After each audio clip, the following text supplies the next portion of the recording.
Headlines प्रायोजक राजयोग paints, आनंद तुमचा, रंग आमचा.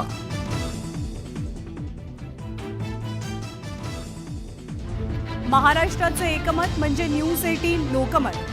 बार्क रेटिंग मध्ये न्यूज 18 लोकमत नंबर 1. नव्या वर्षात न्यूज 18 लोकमतची भरारी.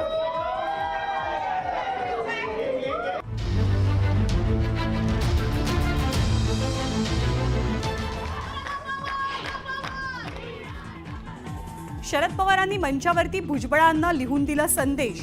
भुजबळांना पवारांचा निरोप काय, चर्चांना उधाण. शरद पवार छगन भुजबळांचा एकाच गाडीनं प्रवास. पुण्यातल्या खेडमध्ये सावित्रीबाई फुलेंच्या पुतळ्याच्या अनावरणासाठी दोनही नेते एकत्र.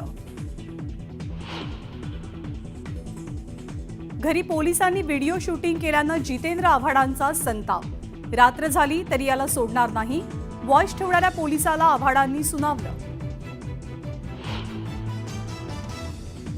संतोष देशमुख हत्या प्रकरण इलेक्शन फंडिंगसाठी झालं. जितेंद्र आव्हाडांचा खळबळजनक दावा. निवडणुकीसाठीच 2 कोटींची वसुली केल्याचाही आरोप. नैतिकतेच्या आधारावरती धनंजय मुंडेंनी राजीनामा द्यावा. भाजप आमदार सुदेश धस यांची मागणी. विरोधकांसोबत सत्ताधारीही मुंडेंविरोधात मैदानात. धनंजय मुंडेंच्या ऐवजी बीडचे पालकमंत्री अजित पवार होण्याची शक्यता, तर मुंडेंना धाराशिवचं पालकमंत्रीपद मिळणार असल्याची चर्चा. संभाव्य पालकमंत्र्यांची यादी न्यूज 18 लोकमतच्या हाती. भाजपवरती नेहमी आगपाखड करणाऱ्या उबाठा शिवसेनेच्या सामना मुखपत्रातनं मुख्यमंत्री फडणवीसांचं कौतुक. गडचिरोलीत होत असलेल्या बदलांबाबत फडणवीसांवरती कौतुकाचा वर्षाव. मुख्यमंत्री देवेंद्र फडणवीस आळंदीत संत ज्ञानेश्वर माऊलींच्या दर्शनाला. इंद्रायणी नदी प्रदूषण मुक्त करण्यासाठी प्रयत्न करणार, मुख्यमंत्र्यांचं आश्वासन.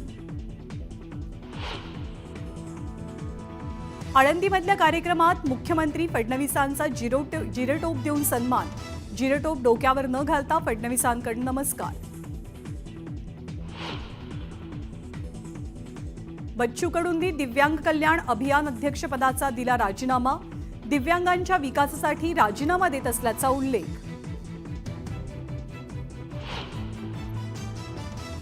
फळ विक्रेत्याला मराठी येत नसल्याची विचारणा केल्यानं जमावाकडनं तरुणाला घेराव. कान पकडून मागायला लावली माफी. मुंब्र्यातल्या घटनेनंतर 20 ते 25 जणांवरती गुन्ह्याची नोंद.